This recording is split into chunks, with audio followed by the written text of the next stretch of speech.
오늘 본문에서도 바울의 신앙 고백을 우리가 함께 볼 수 있습니다. 세상에 많은 종교들이 있지만 사실은 이 기독교 굉장히 세계적인 중심을 갖고 있죠. 기독교라고 말하면 여러분 캐톨릭, 동방정교회, 개신교 다 포함되죠. 더 위로 올라가면 여러분들이 이것이 다 아브라함을 믿음으로 조상으로 갖고 있는 유대교에서 출발해서 예수 그리스도 신앙으로 고백하면서 나오는 신앙 고백의 종교라는 것을 보게 되니까 유대교의 한 뿌리를 두고 있죠. 구약 성경을 경경으로 보고 있어요. 그래서 하나님에 대한 그런 신앙 고백이 그 가운데 들어 있습니다. 그래서 하나님은 창조주시고 유일신이라, 유일신 종교라 그렇게 얘기하죠. 여기에는 또 우리가 잘 아는 것처럼 이슬람이라고 하는 것이 이제 600년대 이렇게 다시 나오면서 이게 세계 큰 종교가 유대교, 이슬람, 또 기독교에서도 천주교, 뭐 정교회, 개신교회 쭉 나. 개신교회는 또 여러 교단과 교파로 갈라져 있죠. 그런데 여러분 유일신을 믿는 그러한 종교라고 할지라도 근본적인 차이가 유대교와 이슬람교와 우리 기독교와 뭔 차이가 있느냐? 그걸 물어보면 여러분들이 정확하게 알고 있어야 될 부분이 있습니다. 그것은 예수님이 누구신가 하는 것들. 예수님에 대한 신앙 고백이에요. 유대교에서는 예수님을 메시아로 인정하지 않죠. 하나님은 한 분 있어요. 저와 여러분들은 하나님, 예수님, 성령님, 삼위일체 하나님에 대한 신앙 고백을 하고 있습니다. 이슬람도 마찬가지예요. 예수님은 많은 예언자 중에 가장 뛰어난 예언자 중에 한 분이시고 마지막 그 예언을 성취한 예언자는 마호메시다. 모하메드라고 하는. 그래서 유일신에 대한 생각들을 갖고 있는데 다른 모든 것들을 신으로 인정하지 않으니까 우리 개신교를 향해서는 다신교다 이렇게 얘기해요. 왜? 예수님도 하나님이시라고 그러고 성령님도 하나님이시라고 그러니까 그럼 하나님이 셋이냐 이렇게 물어보죠. 굉장히 중요한 이야기를 지금 하는 거예요. 예수님이 누구신가? 저 여러분 예수님은 하나님의 아들이시고 그런데 그게 왜 중요하냐면 그 지금 유대교나 이슬람에서 말하는 하나님은 전능하신 하나님이고 유일하신 하나님이고 천지를 지으시고 모든 것을 관할하시는 그 하나님에 대한 신앙 고백은 있어요. 그러니까 그분은 하늘에서 내려다보시고 법을 주시고 말씀도 살지 않으면 벌을 내리시고 상을 내리시고 그런 것에 대한 것들이 굉장히 그들 속에 두려움으로 다가오고 있습니다. 그런데 우리가 예수 그리스도를 통해서 그 하나님이 사람의 몸을 입고 우리를 찾아오셨다. 하나님이 우리를 찾아오셨다. 우리와 같은 육체를 입으시고 우리의 모든 형편과 처지를 하시고 우리의 죄를 불쌍히 여기시고 우리의 죄를 친히 담당하시고 십자가에 돌아가시며 우리를 구원하시고 하나님의 아들로 삼으셨다. 하나님의 딸로 삼아주셨다. 구원이라고 얘기하죠. 우리를 구원하셨다. 여기서 확 갈라지는 거예요. 하나님에 대한 생각이 전능하시고 하늘에 계시고 이 차원이 아니라 그분이 우리를 찾아오셨어요. 여기서 사도 바울은 더 나가고 사도행전은 더 나가죠. 뭐라고? 성령님으로 우리 안에 계시다. 나와 함께 계시다. 하나님이 나와 함께 계시다. 하늘에만 계시는 것이 아니라 오늘 나와 내 속에 한 거예요. 요한복음 15장에도 내가 내 안에 내가 내 안에 있으면 풍성한 열매를 맺을 것이다. 그렇게 말씀하시는 내 안에 계시는 예수님. 이 고린도후서 3장, 4장, 5장 쭉 내려가면서 오늘 본문 말씀도 마찬가지예요. 4장에도 보면 이 보배를 질그릇에 가졌으니 그렇게 얘기하고 있어요. 이 보배를 내 질그릇에. 보배가 뭐예요? 예수 그리스도 그분이 내 안에 계시다 하는 거예요. 성령님으로 내 안에 지금 하나님이 함께 계시다. 제가 지금 성령님, 예수님, 하나님의 언어를 막 함께 섞어 쓰잖아요. 삼위일체 하나님 한 분이시기 때문에 그분이 지금 내 안에 계시기 때문에 이 질그릇 깨지고 보잘것없는 이 속에 예수님이 계시다. 이 고백을 지금 하고 있는 거예요. 얼마나 놀라운 게 있는 거예요. 하나님이 저 위에 계셔서 하나님을 나와서 찬양하고 경배하고 기도드리고 우리는 자꾸 그렇게 생각을 해요. 왜? 우리는 죄인이니까. 난 연약하니까. 난 세상 살면서 많은 문제와 시련 속에서 지금도 방황하고 있는 부분이 있으니까. 그런데 성경은 그렇게 얘기하잖아요. 지금 예수님이 어디 계세요? 내 안에 계세요. 성령님이 지금 나와 함께 계세요. 그래서 하나님이 나와 함께 해서 내가 하나님을 향해서 아버지라고 부를 수 있는, 하나님을 아버지라고 부를 수 있는 놀라운 위치에 있다는 거예요. 여러분, 이것이 신앙 고백으로 끝나는 것이 아니라 목사님 나 그렇게 믿습니다가 아니라 이것이 내 삶에 경험되어지고 실제가 되어지는 사건으로 지금 이야기하고 있는 거예요. 난 하나님이 함께하는 사람이야. 난 하나님이 지켜주시는 사람이야. 난 하나님의 아들이야. 하나님의 딸이야. 이런 신앙적인 확증과 믿음의 큰 능력을 가지고 지금 고백하고 있는 거예요. 할렐루야. 이 고백이 저와 여러분 속에 있는가 이 말이죠. 그리고 이 고백이 정말로 실제로 여러분이 세상 속에서 당당하게 살아가면서 정말 어떤 자리에 있든지 나는 하나님이 지키실 거야, 나는 하나님이 함께하는 사람이야 라고 하는 이런 큰 확증을 가지고 살고 있는가. 뭐가 무섭습니까? 뭐가 두렵습니까? 뭐가 문제가 있습니까? 하나님이 함께 해주시는데 왜 두려워합니까? 왜 세상에 염려합니까? 왜 내가 그 문제를 해결하지 못해서 그렇게 안타까워합니까? 너희가 염려함으로 머리털 하나라도 변할 수 있게 하게 하느냐? 키를 하나 키울 수 있겠느냐? 내가 할 수 있는 것으로 주님 안에서 우리 인생을 살아가면 가장 선한 길과 가장 좋은 것으로 인도하시고 먹이시고 입히시며 이끄시는 은혜를 경험하는 것이 신앙의 생활이고 인생의 길이라 이 말이에요. 오늘 성경은 우리에게 이 이야기를 쓰고 있는 거예요. 그래서 여러분 성경 본문을 읽으면서 우리가 이것이 사도 바울이 쓴 옛날에 2000년 전의 기록만이 아니라 오늘 내 삶 속에 정말로 하나님이 나와 함께 계시고 내 안에 함께 계시면서 이 질그릇 속에 보배를 갖고 있는 인생, 이 질그릇은 시간이 지나가면서 낡아지기도 하고 깨지기도 하잖아요. 그렇죠? 그래서 오늘 읽은 본문에는 여러분 이 보배를 질그릇에 가졌으니 하고 이어지는 것이 바로 이 부분이죠. 그럼 우리가 낚시하지 아니하노니 우리의 겉사람은 낡아지나 겉사람은 낡아지나 속은 날로 새로워지는 거예요. 내 안에 뭐가 새로워져요? 내 생각이? 내 마음이? 아니, 내 안에 계신 그리스도는 언제나 동일하시기 때문에 우리의 속사람이 주님과 함께 인생을 살아가는 동안에는 늘 소망이 있고 사랑이 있고 믿음 안에 흔들리지 않는 날마다 새로운 삶을 살아갈 수 있겠다는 거예요. 겉사람은 낡아지게 되어 있어요. 10년, 20년, 30년 시간이 지나서 달라지게 되었어요. 어떤 분이 저한테 얘기해요. 목사님, 이거 50대하고 60대하고 다르네요. 또 딴 분은 60대는 할만하죠. 70대하고 60대하고 전혀 달라요. 80 먹은 사람은 그러죠. 70대는 그래도 할만해. 80대 봐. 90 먹은 사람이 뭐라고 그럴까요? 그래도 80은 움직일 수 있잖아. 90대 봐. 그렇게 가는 거예요. 날마다 약해지죠. 그래도 우리의 몸은 참으로 건강한 거예요. 왜? 60년, 70년 쓰고 고장나잖아. 여러분 가전제품 몇 년 쓰고 고장. 스마트폰 이렇게 좋은 최신 기기로 만드는 것도 몇 년 써. 계약기간 2년, 3년.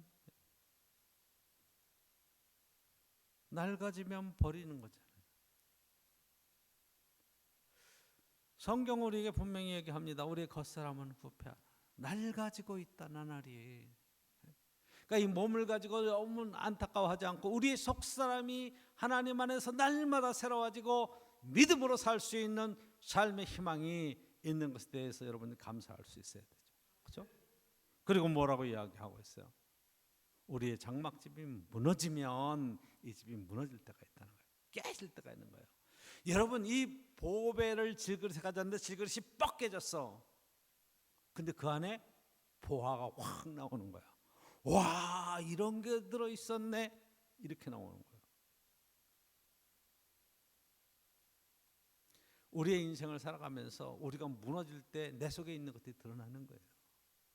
죄가 들어있는가, 내 안에 탐욕이 들어있는가, 내 안에 정말로 세상을 향한 그런 열정과 욕심이 들어있는가 하는 것들. 근데 오늘 본문에서 보면 보배가 들어있어. 예수 그리스도가 내 안에 있어요. 우리는 이 장막집이 무너지고 나면, 이 질그릇이 무너지고 나면 손으로 만든 것이 아닌 영원한 집이 우리에게 있다. 그렇게 1절에 이야기하고 있죠. 그렇죠? 하나님이 지으신 집, 영원한 집이 우리에게 있다.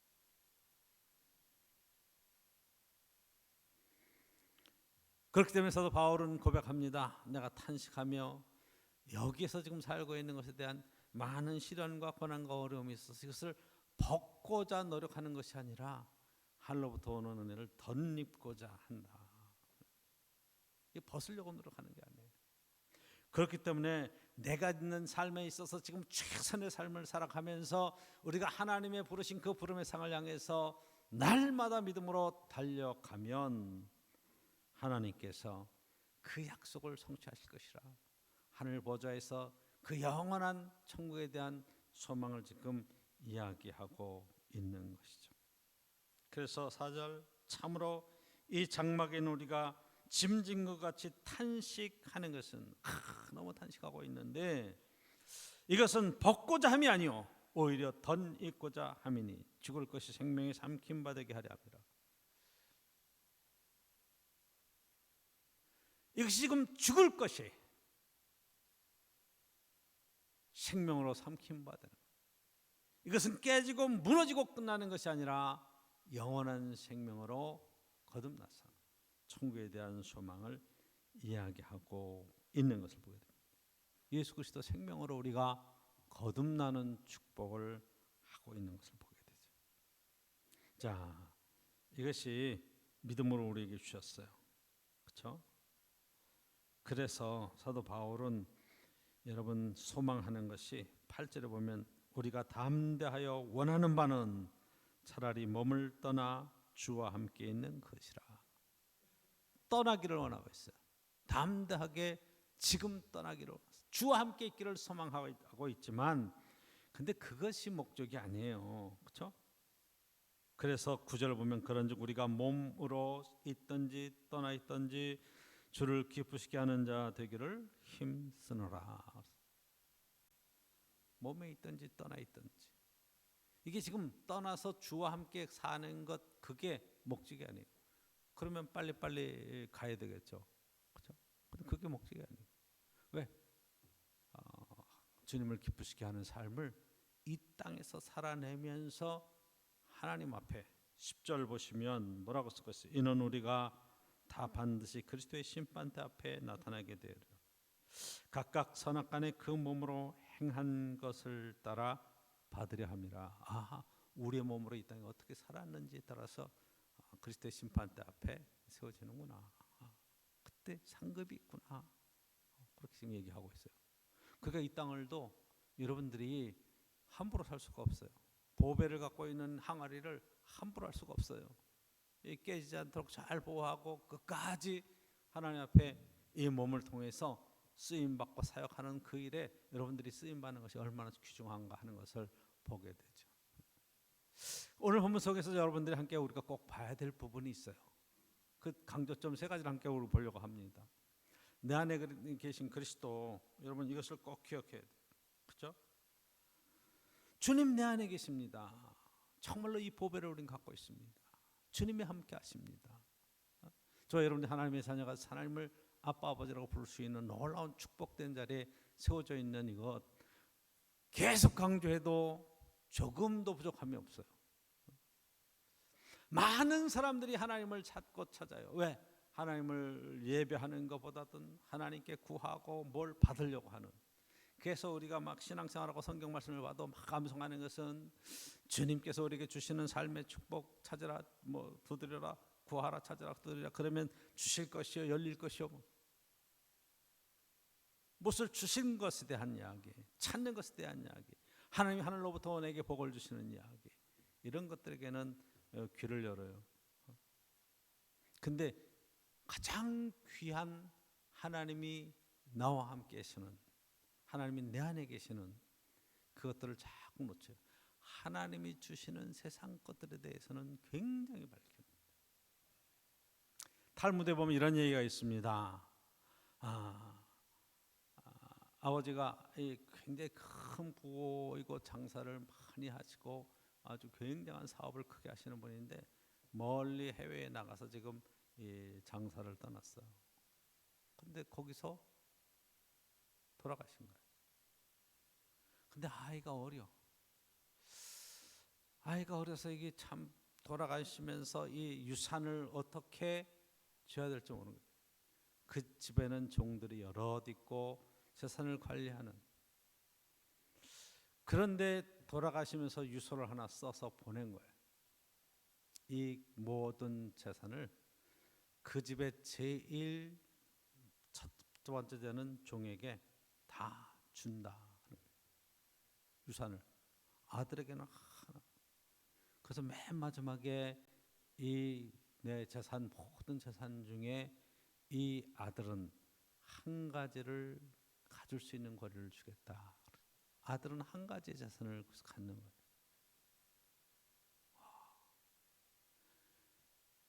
아들이 그 소식을 듣고 하늘이 무너지는 것 같은 거예요. 왜? 다 종에게 주고 하나뿐이 못 건지니까.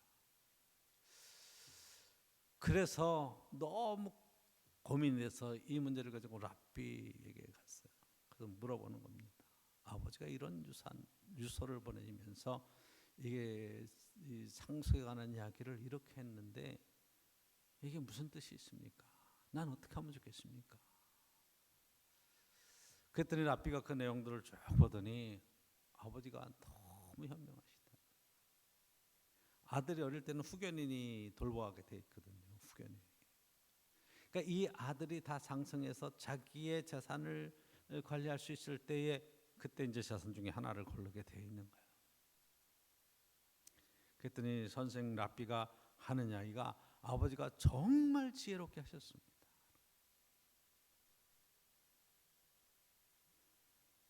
이 종이 그게 다 제 짓인 줄 알고 열심히 보호하고 관리하다가 나중에 성인이 되고 재산권을 찾게 되었을 때 한 가지만 고르시면 됩니다. 한 가지가 뭐였을까요? 종을 고르면 되는 거예요. 재산을 다 갖고 있는 종. 종이 자유인이 아니잖아요. 종도 하나의 재산이에요. 그 재산에 딸린 재산은 다 주인 거예요.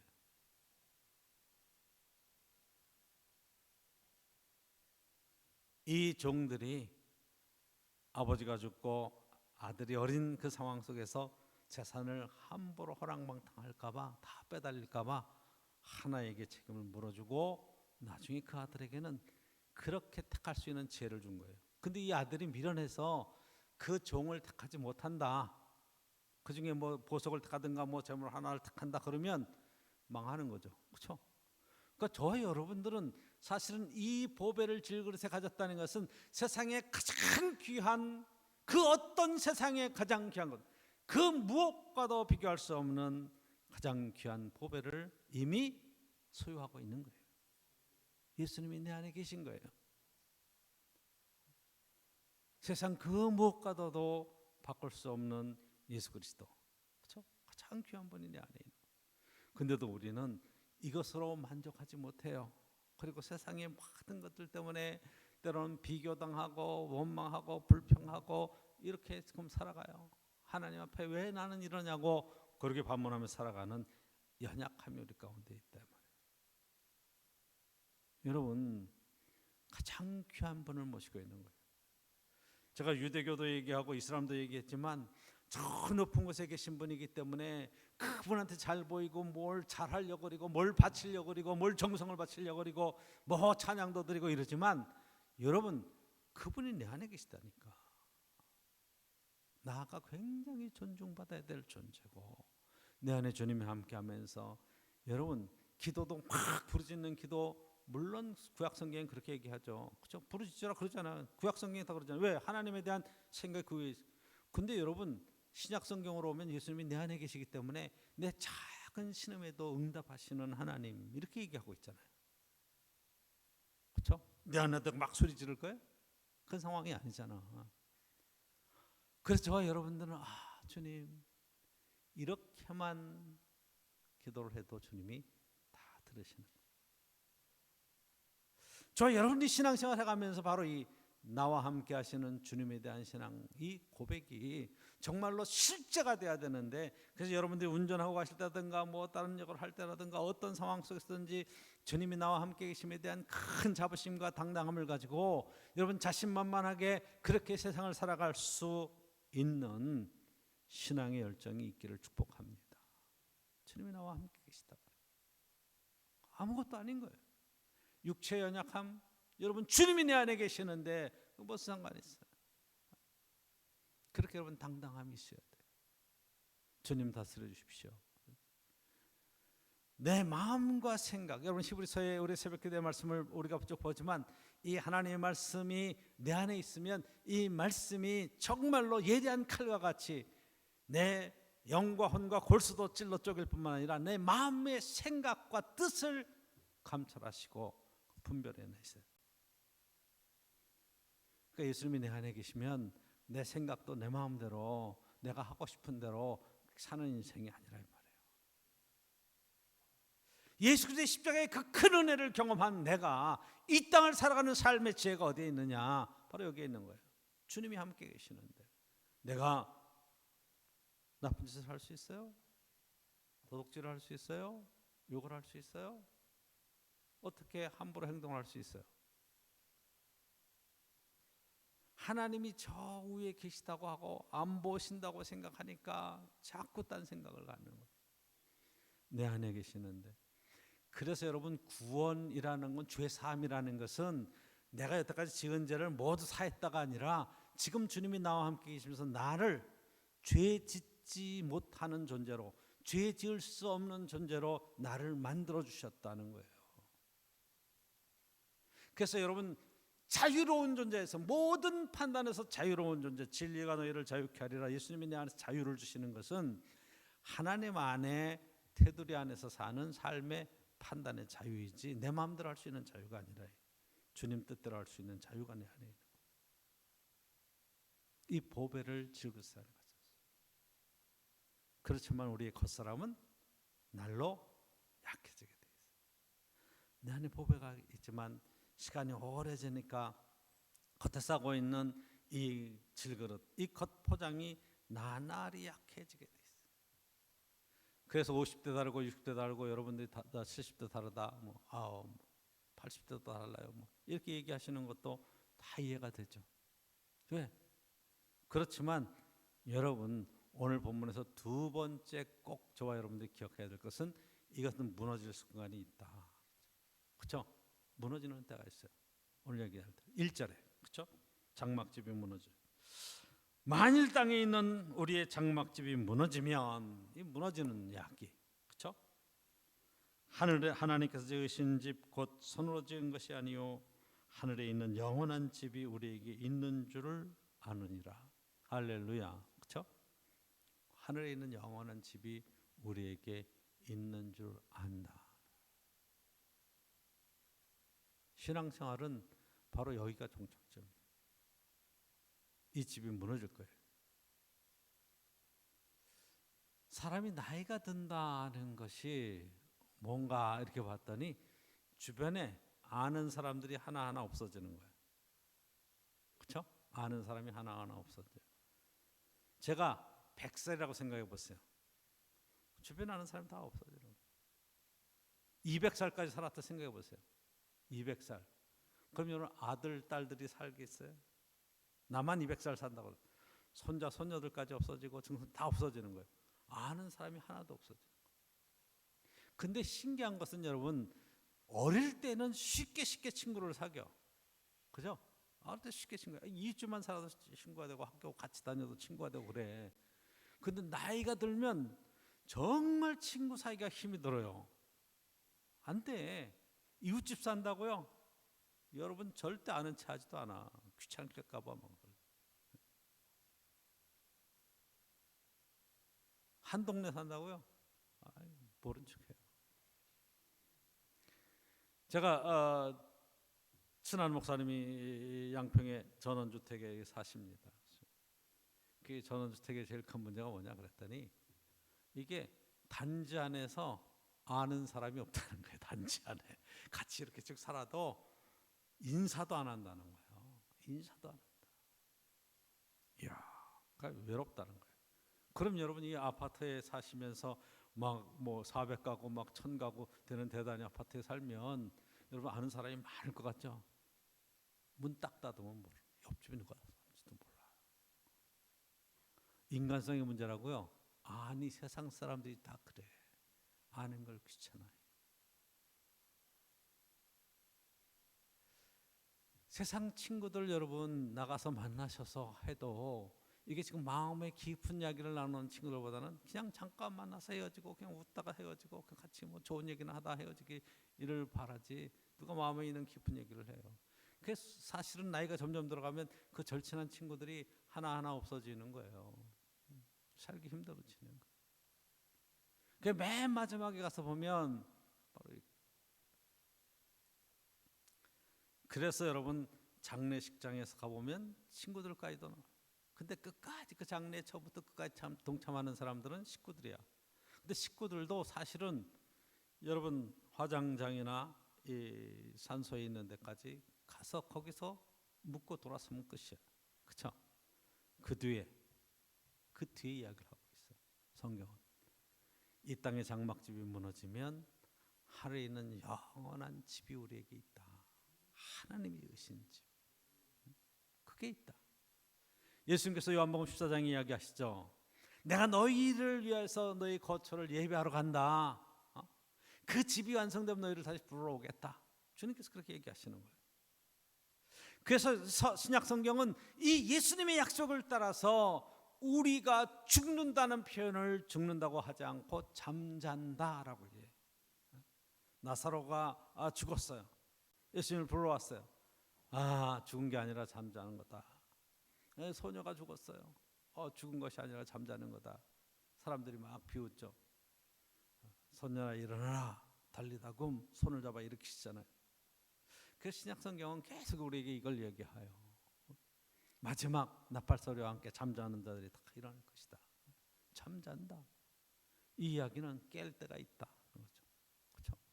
오늘 말씀 보니까 영원한 집, 하나님께서 손으로 짓지 않은 하나님이 지으신 영원한 집이 우리에게 있는 것입니다. 그러니까 저와 여러분들이 이 땅을 떠나갈 때는 이 땅에서 천국으로 이사 가는 거예요. 그렇죠? 영원의 집으로 가는 거예요. 얼마나 감사한 일이야. 그렇죠? 그러니까 끝이 아니라는 거예요. 저는 성경을 볼 때마다 너무 감사한 게 다 끝났어. 죽으면 끝이지 뭐. 세상 사람은 그렇게 얘기할 때 아니야. 우리는 시작이야. 주님과 함께 영원한 생명의 삶으로 들어가는 거야. 그렇게 얘기해요. 그렇죠? 끝이 아니라는 거예요. 끝이 곧 시작이라고. 우리가 이렇게 아이들 길러보면서 여러분들 유치원 보냈다가 이제 유치원 졸업하면 졸업이 끝이 아니잖아요. 초등학교 가야죠. 초등학교 가서 끝이 아니잖아요. 중학교 가죠. 중학교, 고등학교, 대학교 가면 끝입니까? 졸업하면 끝입니까? 끝이 아니잖아요. 또 있잖아요. 계속 끝난 줄 알았더니 계속 반복돼. 계속 새로운 삶으로의 연결이 돼 있어.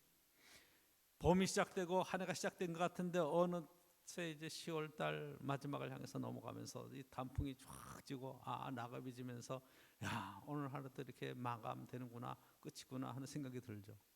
근데 끝이에요? 새해 또 봄이 오잖아. 추운 겨울이 지나고 봄이 오잖아. 그래서 여러분 고린도전서 15장의 부활의 이야기도 모든 것들이 죽은 것 같이 끝나는 것 같지만 하나님께서는 새는 새의 형체로 나무는 나무의 형체로 각각 그 형체를 따라서 다시 세워놓는 부활에 관한 이야기라고. 이 썩을 몸으로 심고 썩지 아니할 영원한 것으로 사는 부활에 관한 이야기를 쓰고 있죠. 그러니까 여러분 낙심하지 않기를 주 이름으로 축복합니다. 이것이 지금 썩어질 것으로 심고 그렇도록 하면 한 줌 재로 들어가고 한 줌 흙으로 들어가고 그러고 꼭 마치는 거 아닌가? 아닙니다. 우리에게는 영원한 희망이 있는 거예요. 육체가 연약하다고요. 여러분 괜찮습니다. 회복될 겁니다. 영원한 몸으로, 부활의 몸으로 들어갈 겁니다. 마음의 상처가 있고 마음에 많은 고통과 경제적인 어려움과 시련이 있다고요. 괜찮습니다.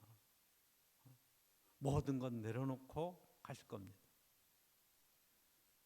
그런데 그곳에서는 하나님이 주시는 참 평안과 위로와 축복이 있는 천국에 관한 이야기로 가득 차 있잖아요. 요한계시록의 말씀만 봐도 우리가 주님과 더불어서 함께 하나님을 찬양하고 모든 염려와 근심과 눈물 흘리는 것이나 고통이 없는 삶의 이야기로 가득 차 있잖아요. 이 하나님의 위로가 저와 여러분에게 함께 있기를 축복합니다. 세 번째 오늘 본문 속에서 사도 바울이 함께 우리가 느끼는 것은 그러면 차라리 빨리 죽어서 가는 게 낫지 않겠냐 그렇게 생각을 할 수도 있어요. 그 많은 사람들이 이 여러 가지 힘들고 어려운 일을 생각하면 자살을 생각해요. 에이 빨리 가자. 빨리 가자. 자살은 뭐예요? 자기가 자기를 죽이는 거잖아. 살인을 하는 거예요. 남을 죽이는 것을 타살이라고 그러고 남한테 죽는 것도 타살이라고 그래요. 남을 죽이는 것도 살인이다. 죽이는 거. 내가 나를 죽이면 자살이라고 그래요. 그렇죠? 참 이 목사의 사역이라는 것은 참 여러 가지 그런 험한 일들 또 기쁘고 즐거운 일들 속에 다양하게 자살한 사람의 장례식을 목사가 주관하면서 이렇게 장례를 침례하잖아요. 제일 큰 고민이 뭐겠어요? 자살했는데 천국 가십니다. 천국 갔습니다. 천국 갈 것입니다. 예수 그리스도를 믿고 하나님의 자녀가 되었으니 천국 갈 것입니다 라고 얘기를 해야 돼요? 자살하면 지옥 갑니다 그렇게 얘기를 해야 돼요? 여러분 뭐라고 얘기를 해야 될까요? 여러분은 어떤 얘기를 듣고 싶으세요? 사람이 듣고 싶은 얘기가 아니라 하나님의 말씀 속에서 우리가 지혜를 찾아야죠. 사도 바울이 뭐라고 그래요? 나 빨리 떠나고 싶다. 왜? 지금 현실이 많이 고통스럽고 어려우니까 이거 벗고 정말 하나님 앞에 정말 영원한 안식의 자리에 들어가고 싶다. 그렇게 고백하고 있어요. 그런데 여러분 4절 보면 이렇게 이야기하고 있어요. 참으로 이 장막에 있는 우리가 짐진 것 같이 탄식하는 것은 탄식하고 있어요 지금. 그런데 뭐라고 그래요? 벗고자 함이 아니요 벗어버리는 것이 목적이 아니라는 거예요. 뭐라? 오히려 덧입고자 함이니 죽을 것이 생명의 삼킴바 되게 하려 합니다. 덧입는 하늘로부터 은혜로 덧입는 거예요. 자살은 내가 끝내는 거예요. 자살은 뭐예요? 하나님의 손에 모든 생명의 축복이 있고 이 문제의 출발점과 해결점과 모든 것의 결론이 하나님께 있다는 것을 포기하는 거잖아요. 내가 끝나겠다는 거예요. 하나님도 필요 없다는 거잖아요. 불신앙이에요. 그렇기 때문에 지금 사도 바울은 내가 끝내고 싶은 것이 내 생명에 관한 이야기들이 아니라 이 사역에 관한 이야기가 아니라 하나님의 은혜로 덧입히 주셔서 그 영원한 나라에 부름받고 들어가기를 소망하는 거죠. 그리고 여러분 그 다음에 나오는 이야기가 5절에 곧 이것을 우리에게 이루게 하시고 이걸 이룰 수 있는 분이 누구냐? 보증으로 성령을 우리에게 주신 이는 하나님이시라. 하나님이 하신다. 성령으로 우리를 보증하시고 하나님이 이것을 성취시킬 것이다. 그 하나님도 안 믿고 성령님도 안 믿으니까 에이 다 귀찮아 난 끝나 이게 너무 힘들어 이렇게 지금 얘기하는 거죠. 하나님 안에서 성령님의 도우심 속에 내가 할 수 있는 것이 아니라 하나님께서 이루어 주신다고 하는 신앙의 확증이 있고 내 안에 이 보배로운 것들을 어떻게 드러낼 것인가. 그러니까 여러분 사도 바울은 그렇게 쓰고 있어요. 9절에 그런즉 우리는 몸에 있든지 떠나든지 주를 기쁘시게 하는 자 되기를 힘쓰니라. 그렇죠? 몸에 있든지 떠나든지 사는 목표와 목적이 정확하죠. 그렇죠? 이 보배를 가지고 그리스도를 참 드러내면서 하나님을 기쁘시게 하는 사 되기를 원한다. 여러분 하나님 뭘 기뻐하실까요? 오늘도 저 여러분들의 사명은 바로 어떻게 하나님을 기쁘시게 할 것인가? 이 일에 저와 여러분들이 사용되어지고 쓰임받을 수 있기를 원합니다. 나를 기쁘시게 하는 일에는 사람들이 많이 돈을 쓰고 신경을 써요. 그래서 소소한 행복을 찾아서 어떻게 하면 좋은 일이 있을까? 어떻게 하면 기쁘게 할까? 그런데 여러분의 생각과 조금 바꿔보면 내가 하는 모든 삶의 여정 속에서 어떻게 하나님을 기쁘시게 할까? 한데 여러분 초점이 맞추면 여러분의 언행과 삶의 태도와 살아가는 삶의 방식이 얼마나 달라질 것인가. 그리고 10절에 보면 이게 그리스도의 심판 때에 다 드러날 것인데 우리에게 몸으로 행한 각각 몸으로 행한 대로 하나님 앞에 뭐라고 그래요? 심판이 있다. 그리고 행한 대로 받는다. 이거 받는다. 저는 이렇게 표현하고 싶습니다. 그리스도의 심판 때라고 이 사도 바울은 얘기했지만 그리스도의 시상대 앞에 설 것이다.